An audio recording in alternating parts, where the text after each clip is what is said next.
The Masked Man. Tuesday, October 11th. Today I drove my 7-year-old son, James, into town to go Halloween shopping. I didn't have to buy any candy this year because we live in a cul-de-sac, out in the middle of a farming community in the outskirts of the city. I moved last year because I had divorced my wife and lost my old house along with the custody of James. It's rather the shit end of the stick. But James and I love Halloween. It's one of the few times a year that Tracy finds it acceptable for my only son to come visit me. James stays with her, and every other holiday throughout the year, his birthday, and everything else in between. I get to see him only on my birthday and the week preceding Halloween. Unless the high bitch court finds it suitable for him to come spend the night every once in a while. Frankly, I'm surprised that she let him come shopping with me. Upon pressuring the Azals, James showed a strong affinity to a flamboyant green and purple Buzz Lightyear costume. It's really typical for a kid to have an eye for the most expensive thing on the rack. But I didn't have the heart to say no to those bottomless blue eyes. He also picked out all of the house decorations. I know we won't be getting any trick-or-treaters out where I live, but adorning the exterior of our home was always one of our favorite things to do together. Friday, October 21st. It looks like James and I will be having some competition for the Best Halloween Decoration Award. Which, sadly, is the neighborhood. It's only a pat on the back. When I lived with James and my ex-wife, he and I won the trophy every year since he was 3. Reminiscence aside, my next-door neighbor is really giving us a run for our money.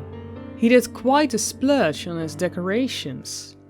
He must have ordered everything online, because aside from the cliché Happy Halloween banners and the festive treasures found on his house and lawn were nowhere to be seen in stores where James and I shopped, which sold only festive decor.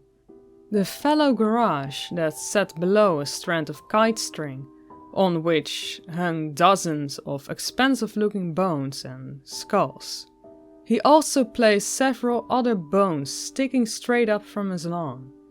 There was no color or detail, just random bones placed here and there, strewn about his unkempt lawn. Truly though, he's nothing. Saturday, October 22nd. While walking through my house at dusk outside the dining room window, I noticed a quick flicker of movement dash in and out of my peripherals, as I was preparing for James's week-long stay. I inspected. I don't even know if I should be glad that I did. I walked back in front of the window and saw the same animation. But this time, in the center of my vision, I walked back away from the window, and slowly, I peeked out from under the corner of the glass. I made out the shape of a very top of a person's head, peering over the top of my fence, and it seemed to be watching me. However, it was ducked down again right after they realized we had made eye contact. I backed away from the window. I do not know why. I crawled over to the family room window, which was about 15-20 feet to the left, but facing the same direction as the dining room window. I stayed knelt, timidly but curiously grasping the curtain. I ever so slowly pulled back the cloth, only to gaze upon the masked fellow who was snooping around behind my property. This time, I saw his entire head. The mask had a gaping, dangling mouth, similar to the mask used in the Scream series. The only difference was that the jaw of the particular mask was swaying about in the wind, and it also had teeth, long, thin fangs-like growths that appeared almost like the standard hanging from the mouth of a whale, though fewer in number. The expression of the mask was plain, and the color was rather pale, with slight grey discoloration. It didn't have a goofy smile or an intimidating stare, just a mouth hanging wide open and a couple of perfectly round, beaded-like comedian eyes, eerily shaded. After about 10 seconds of observation, one of the eyes appeared as if it was steadily drifting off, away from where it was fixated, and very slowly began to scan to the left, and as soon as he seemed to lock on where it was, he quickly disappeared. Tuesday, October 25th. I don't really know my neighbor, much less where he gets all of his decorations. I noticed a few ornaments of sorts in front of his door today. It was a ceramic bowl full of guts, comically placed where he would place the bowl of candy, were he too lazily to answer the door for the trick-or-treaters. Behind it was a large, white piece of paper bound to the wall of the house. On it was written in nearly illegible chicken scratch, "Take 1." The whole sign had bloody fingerprints smeared all over it, more convincing as with the bloody tape, and the bloody wall. Nearly the entire wall was smeared in brownish red. Spooky. The streams of blood that run from the handprints were, strangely enough, dry. I didn't know they made novelty blood that could dry like that. I've only ever spoken to the guy once, and it was around the time that I moved. He seemed rather distraught as I approached him. I asked if everything was alright. He said that he was late for work, which was odd because it was around 8:30 at night. I asked him where he worked, and he revealed to me that he was a biologist and worked at a military base, with no other details. It was strange. Every time I saw him after that encounter, his pants had traveled up his ankles another centimeter. Midlife growth spurts, I guess. He was henceforth stumbling around awkwardly and tripping over himself. My other neighbors and I mocked him from time to time.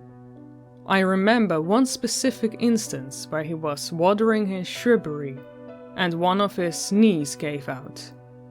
Backwards. Kind of like a large bird's leg. A pelican or perhaps a heron.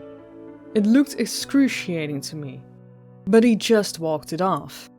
I've only ever seen him outside again once after this display, but it was months ago, and last month I walked to his mailbox late one afternoon.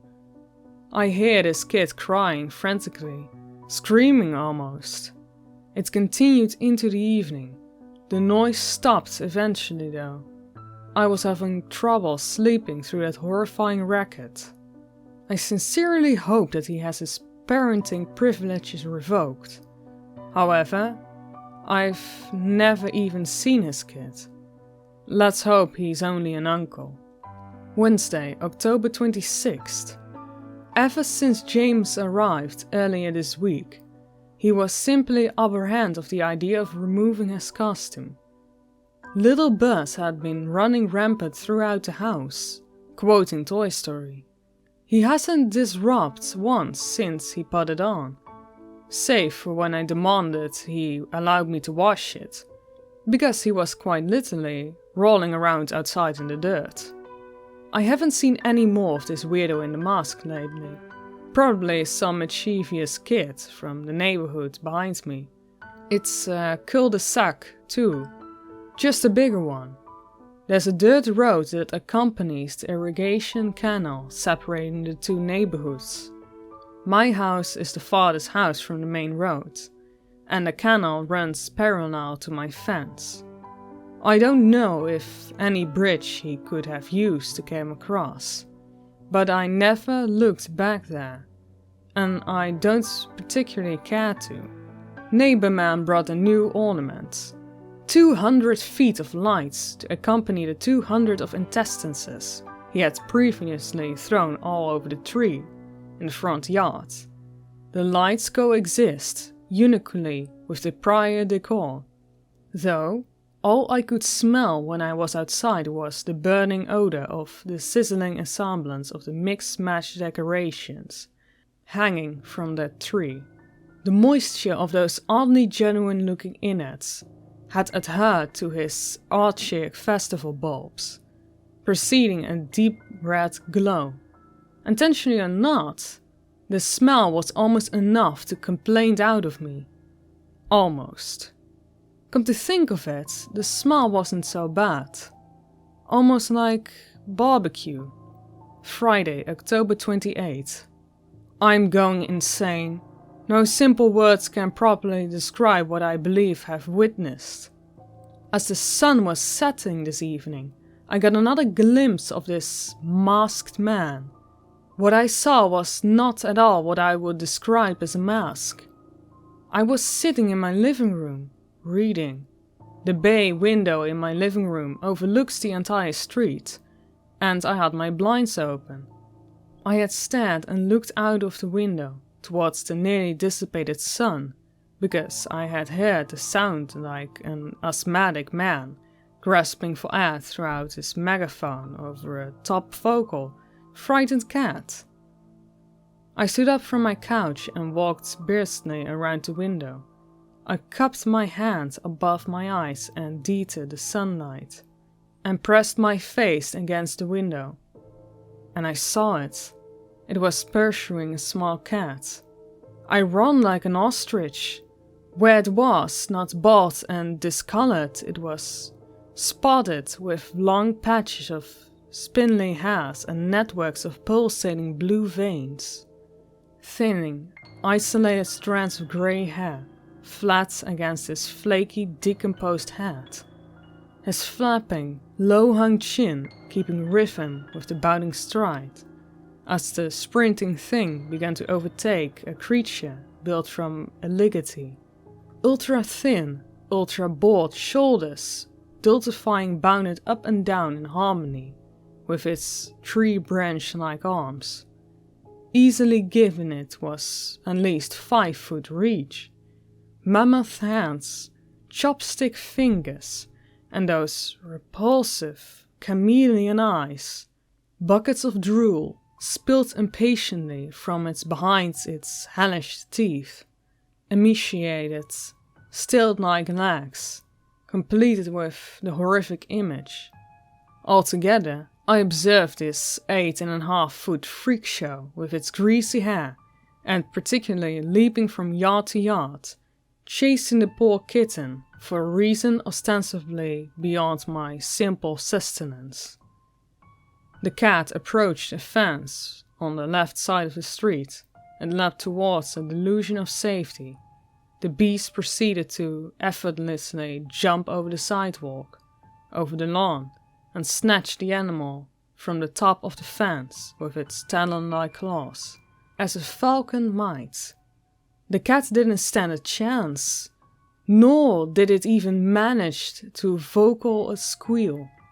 The thing disappeared into the shadows with its meal, an unforgettable 2.5 seconds.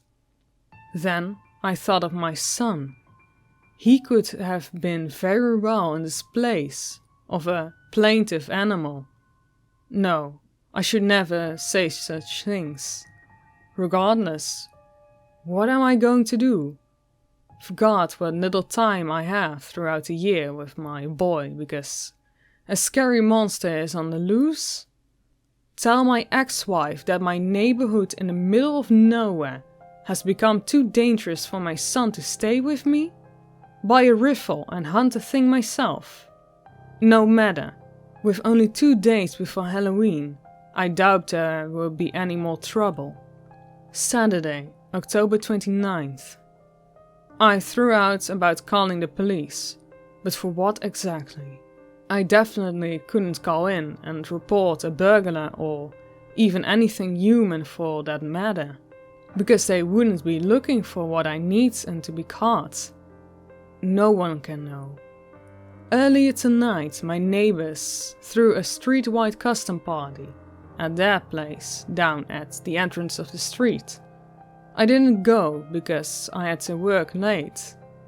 And after I picked up James from his friend's house, we anticipated having a game night with just the two of us. Sometime during the night, James took a bathroom break. He was gone for over 50 minutes. When he returned, he seemed excited to inform me that he looked out of the living room window, in between the blinds, and saw what he described as a really tall, weird-looking person with a bag, running patiently to the house where the party was being held, empty bag in hand. According to James, it would disappear into the backyard of the house, and seconds later bolt out of the yard with a full bag of tear-off towards my neighbor's house, wearing a costume. It repeated this progress several times, each time wearing a different costume than before. He said that its smile he had hastily collapsed, dropping the chin into a visible free fall, which ended with a swinging lap on his chest. It then darted off into my reclusive neighbor's yard, and that was when James decided to come alert me for its findings. I thought of that horrid monster smiling to my beautiful boy. Despite the idea, I tried to envision what that particular smile looked like, though I really couldn't. I didn't think a flapping maw had the muscle to maneuver the flailing chin in the first place. Then again, it has to eat sometime. Sunday, October 30th. More decorations were stealthily as always, erected by my mysterious neighbor. A couple dozen or so skeletons, all different sizes, all dressed in cliché Halloween attire. There was a Marilyn Monroe skeleton, a Darth Vader skeleton, an Abraham Lincoln skeleton, so on and so forth.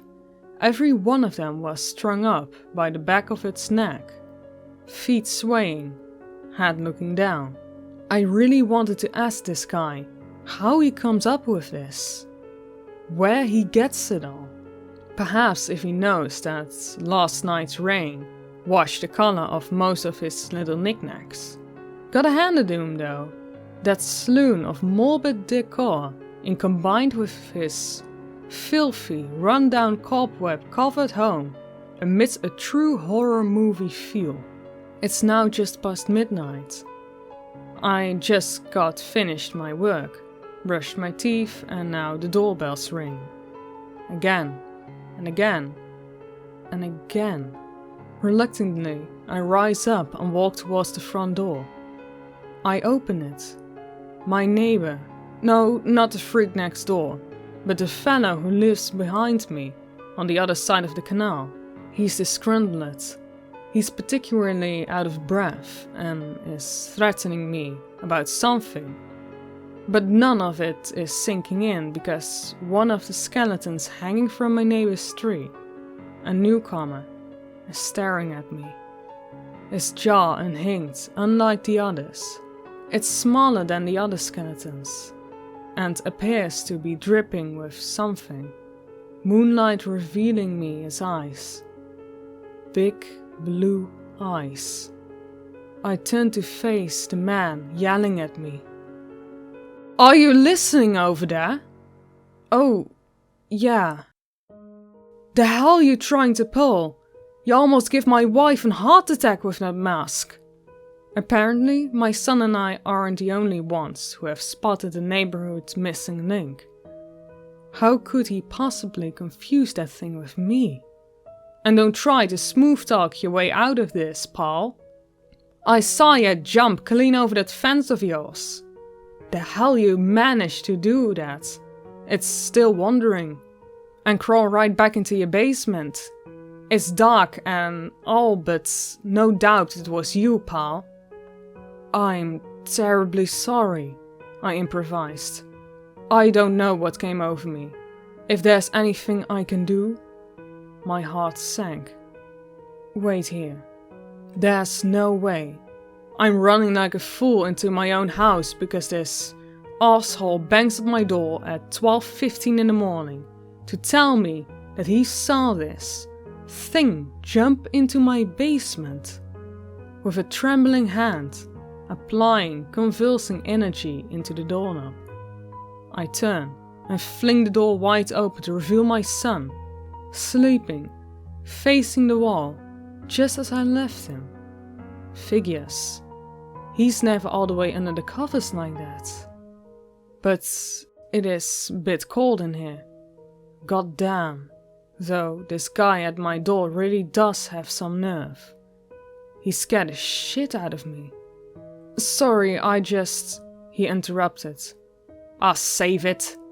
I ain't have no shits all about your problems.